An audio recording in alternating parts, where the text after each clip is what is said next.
നമുക്കേ ചായക്കടയിലും റെസ്റ്റോറൻറ്റിലും ഒക്കെ കിട്ടുന്ന മുട്ടക്കറി ഉണ്ടല്ലോ, നല്ല കൊഴുപ്പല്ലേ. സവാള ഇങ്ങനെ പച്ച പോലെ തന്നെ, പച്ചയല്ല, ഇങ്ങനെ വെളുത്ത് ഇങ്ങനെ ഒരുമാതിരി കൊഴുത്ത് കഞ്ഞിവെള്ളത്തിൽ കിടക്കുന്ന പോലെ കിടക്കുകയും ചെയ്യും. അപ്പോൾ എൻ്റെ വിചാരം ഇവർ കഞ്ഞിവെള്ളം ചേർക്കുന്നതായിരുന്നെന്നൊക്കെയാണ്. അപ്പോൾ ഞാൻ ഈയിടെ ഒരു യൂട്യൂബിലിങ്ങനെ റെസ്റ്റോറൻറ്റ് പിന്നെ ചായക്കട മുട്ടക്കറി എന്നൊക്കെ പറഞ്ഞു കണ്ട് ഞാൻ നോക്കിയപ്പോൾ ഉണ്ടല്ലോ, എനിക്ക് വിശ്വസിക്കാൻ പറ്റിയില്ല കേട്ടോ. അപ്പോൾ ഞാനിങ്ങനെ പുതുപ്പള്ളിക്ക് പോയപ്പോൾ ഞാനൊരു ചായക്കടയിൽ കയറിയപ്പോൾ ഞാൻ ആ ചേട്ടനോട് ചോദിച്ചു, ചേട്ടാ ഒന്നും തോന്നരുത്, ഇന്ന പോലെ ഒരു കാര്യത്തിന് ഒന്ന് പറയാമോ എന്ന് ചോദിച്ചപ്പോൾ ചേട്ടൻ പറഞ്ഞു, കറക്റ്റാണ്, ആ വീഡിയോയിൽ കാണിച്ച കറക്റ്റാണ്, അതുപോലെ തന്നെയാണ് ചെയ്യുന്നതെന്ന് പറഞ്ഞു. അതായത് നമ്മുടെ സവാള നീളത്തിലരിയണം. സവാള നീളത്തിലരിയുമ്പം കുറച്ച് വെള്ളവും ചേർത്ത് നമ്മളിതാ ഉപ്പും ഇട്ട് ഈ കുക്കറിനകത്ത് നല്ലതായിട്ട് ചീറ്റിച്ചെടുക്കുമ്പോൾ ഉണ്ടല്ലോ, നമുക്ക് കുറച്ച് എണ്ണയും മതി. അത് തന്നെയല്ല, എണ്ണയ്ക്കകത്ത് സവാള വഴറ്റുമ്പം അതങ്ങനെ എന്താ പറയുന്നത്, ഒരു ഇങ്ങനെ ഫ്രൈ പോലെ ഡ്രൈ ആയിട്ട് പോകത്തില്ല. അങ്ങനെയല്ലല്ലോ, ഈ കൊഴുത്ത് ഇങ്ങനെ ഒരുമാതിരിയല്ലേ കിടക്കുന്നത്. അപ്പം പിന്നെ കുക്കറിൽ ഈ സവാള നീളത്തിലരിയണം, അല്ലെങ്കിൽ പറ്റത്തില്ലെന്ന് പറഞ്ഞു. എന്നിട്ട് ഇതാ എണ്ണയും കടുകും പിന്നെ ഈ മസാല, ഗരം മസാല അല്ല, നമ്മുടെ ഗരം മസാല പൊടിക്കാത്തത് മുഴുവനായിട്ടുള്ളതിട്ട്, കുരുമുളക് ഒന്ന് ക്രഷ് ചെയ്തതും ഇട്ട് ഇതാ ആ എണ്ണയ്ക്കകത്ത് കടുകും പൊട്ടിച്ച് നമ്മൾ ഒന്ന് നന്നായിട്ടൊന്ന് തീ കുറച്ച് വെച്ചൊന്ന് മൂപ്പിച്ചെടുക്കണം. ഇനി ഇതാ ഇത്രയും വെളുത്തുള്ളി ഒന്നിട്ട് ഒന്ന് മൂപ്പിച്ചെടുക്കണം.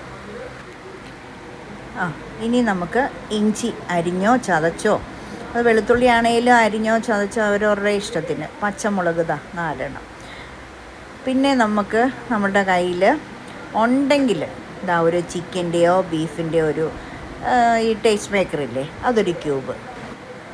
ഇതിടുമ്പോൾ ഉണ്ടല്ലോ ഉപ്പ് വളരെ കുറയ്ക്കണം. ഈ ക്യൂബിനകത്ത് ഉപ്പുണ്ട് കേട്ടോ.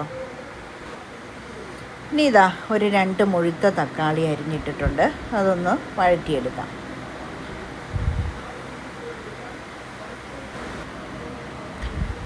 ഇനി അല്പം മഞ്ഞൾപ്പൊടി, 1/2 ടീസ്പൂൺ മുളക് പൊടി, ഒരു 1.5 ടീസ്പൂൺ മല്ലിപ്പൊടി, പിന്നെ നമുക്ക് വീണ്ടും ആവശ്യമുണ്ടെങ്കിൽ അല്പം കുരുമുളക് പൊടി വേണമെങ്കിൽ, എരിവൊക്കെ ആവശ്യമുള്ളവർക്ക് നമ്മൾ ആദ്യമേ ചേർത്തല്ലോ.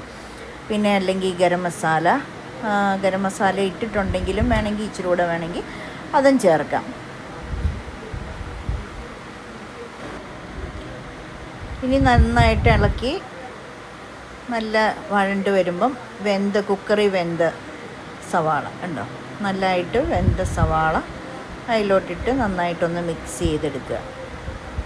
നീളത്തിലരിഞ്ഞാൽ മാത്രമേ ഇങ്ങനെ കൊഴുത്ത് വരുള്ളൂ കേട്ടോ.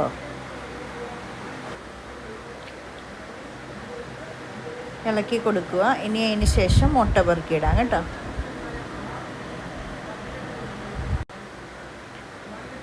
കണ്ടോ, നല്ല കൊഴുത്ത ചാറ്, തേങ്ങാപ്പാലും ഇല്ല, തേങ്ങ അരച്ചും ഇല്ല. നോക്കിയേ എത്ര സിമ്പിളായിട്ട് ടേസ്റ്റ് ചെയ്യാമെന്ന് നോക്കിയേ. ഞാൻ എപ്പോഴും ഓർക്കുവേ, ഈ റെസ്റ്റോറൻറ്റിലെ ചായക്കടയിലൊക്കെ ഇങ്ങനെ മുട്ടക്കറി ഇരിക്കുന്നതെന്ന്. തേങ്ങാപ്പാലില്ല, തേങ്ങ അരച്ചിട്ടില്ല, പക്ഷെ നല്ല കൊഴുത്ത്, നല്ല ടേസ്റ്റ്, നല്ല കുറി അല്ലേ, നല്ല ടേസ്റ്റും നല്ല മണവും. അപ്പോൾ എൻ്റെ വിചാരം ഇവർ കഞ്ഞിവെള്ളം ഒഴിക്കുന്നതെന്നൊക്കെയായിരുന്നു. ഇപ്പോഴല്ലേ പിടി കിട്ടിയത്. സൂപ്പറായിട്ടോ, ഇതുപോലെ ഉണ്ടാക്കി നോക്കണേ. ലാസ്റ്റ് നമുക്ക് കുറച്ച് മല്ലിയിലയും കൂടെ ഇട്ട് തീ ഓഫ് ചെയ്ത് വെക്കാം കേട്ടോ. കറിവേപ്പില ഉണ്ടെങ്കിൽ അതുകൂടെ ഇടുക, അത്രയേ ഉള്ളൂ. സൂപ്പർ. അപ്പോൾ നമുക്കത് മൂടി വെക്കാം. തീയൊക്കെ ഓഫ് ചെയ്തു. ഇനി നമുക്ക് കഴിക്കാൻ നേരം എടുത്താൽ മതി.